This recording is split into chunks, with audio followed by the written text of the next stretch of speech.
Hello again, I'm attorney Ashley Sherrick, owner and founder of Sherrick Law Office. I'm back today with another quick Q&A in our Ask Ashley series. Today's question is, should I name my children as beneficiaries of my life insurance policies? We never recommend naming a minor child as the beneficiary of any asset, whether it's a life insurance or retirement accounts or any other type of asset. The reason is, if you as the asset owner or account owner pass away, and that asset or funds are payable to a minor child, that minor child legally is the owner, but also legally can't be in charge of that asset on their own. So what that means is that the court would actually step in and appoint someone to be in charge of that asset until your child reaches 18 or in some cases 21. So what that means is that someone other than you, it's the court or a judge who is deciding, they are saying who's in charge of an asset when they're named as a beneficiary, but they're a minor.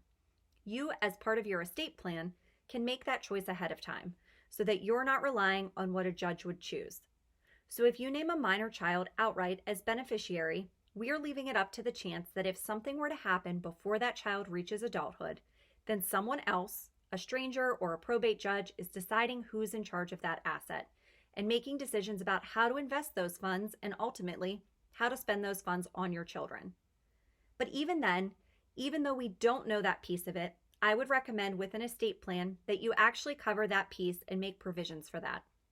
If you just leave it up to a judge to decide who's in charge until they're 18 or 21, and it's a significant amount of money, let's say it's a $1 million life insurance policy, then you have potentially a teenager at 18 or someone who's 21 getting all of that money outright, handed over to them, a check written to them with no more adult oversight.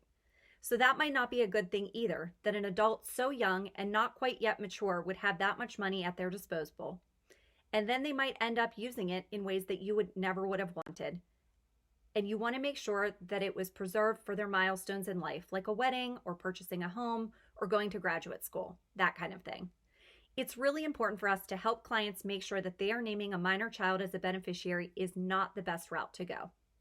See you next time on Ask Ashley.